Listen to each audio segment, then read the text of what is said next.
Hello bachcho, let's read the question. Question says if u and v are unit vector and theta is the acute angle between them, then 2u cross 3v is a unit vector for.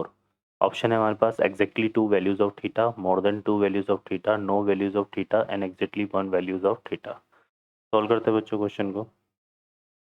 इस question के लिए अगर हम बात करें यहाँ पर तो इसमें हम यूज़ करेंगे क्या की कॉन्सेप्ट में हम बात करेंगे बच्चों यहाँ पर magnitude of a vector cross b vector. ये डिफाइन होता है किससे बच्चों? Magnitude of a vector, magnitude of b vector, sine theta से. ठीक है, तो इसकी कॉन्सेप्ट को यूज में हम लेंगे यहाँ पे. तो सॉल्व करते हैं क्वेश्चन को. इस क्वेश्चन में देखिए क्या बोला हुआ है बच्चों हमसे, u and v are unit vector. तो यहाँ पे दो वेक्टर गिवन है, u vector and v vector. ये क्या बोला हुआ इनके लिए? Are unit vector. Unit vector. अब ये अगर यूनिट वेक्टर है तो जो इनका मैग्नीट्यूड होगा वो इक्वल टू क्या हो जाएगा? 1. ठीक है, और थीटा जो है इन दोनों के बिटवीन एंगल है. तो ये जो है हमारे पास u वेक्टर और v वेक्टर है ना, इनके बीच में एंगल जो है वो क्या गिवन है? थीटा. ठीक है बच्चों, तो अब फर्दर अगर हम बात करें यहाँ पे तो क्वेश्चन में क्या बोला हुआ है कि देन 2u वेक्टर. अब यहाँ पे इसने बोला हुआ है क्या? 2u vector cross 3v vector. ये क्या है? यूनिट वेक्टर है. तो इसका जो मैग्नीट्यूड होगा वो इक्वल टू क्या आ जाएगा? 1, है ना. अकॉर्डिंग टू क्वेश्चन ये लेकर चलेंगे. अब देखो यहाँ पर दो वेक्टर का मैग्नीट्यूड कैसे डिफाइन होता है.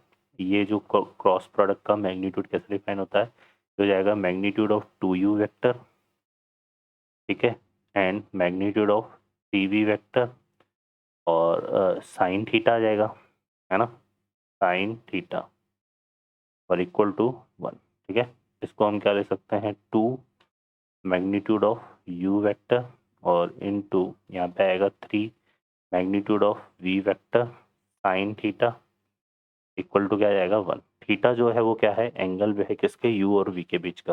ठीक है बच्चों, तो यहाँ से 2 3 जा कितना हो गया? 6 और मैग्नीट्यूड ऑफ u और मैग्नीट्यूड v की वैल्यू कितनी है? 1. तो हमारे पास आ जाएगा कितना? 6 sine theta equal to 1. So implies that हमारे पास साइन थीटा इक्वल टू कितना आ जाएगा बच्चों?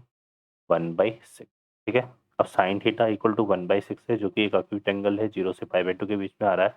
तो हम यहाँ पे बोल सकते हैं एग्जैक्टली 1 वैल्यूज ऑफ थीटा, है ना. एग्जैक्टली क्या हो जाएगा यहाँ पे? एग्जैक्टली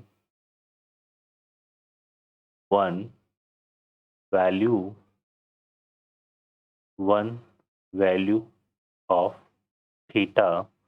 ठीक है, क्या होगा? ये हो जाएगा जो magnitude of 2u vector cross 3v vector. ठीक है, is unit vector, is unit vector. ठीक है बच्चों, है ना, क्योंकि यहाँ पे थीटा इक्वल टू 1/6 मिल रहा है हमें और ये जो 1/6 आ रहा है ये हमारा क्या है?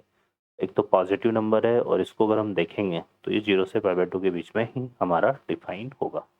ओके बच्चों, तो यहाँ से अगर हम देखें तो ये हमारे पास कौन सा ऑप्शन करेक्ट हो जाएगा? यहाँ से fourth option. Fourth option is the final answer. Okay बच्चों, I hope you understand well. Best of luck. Thank you.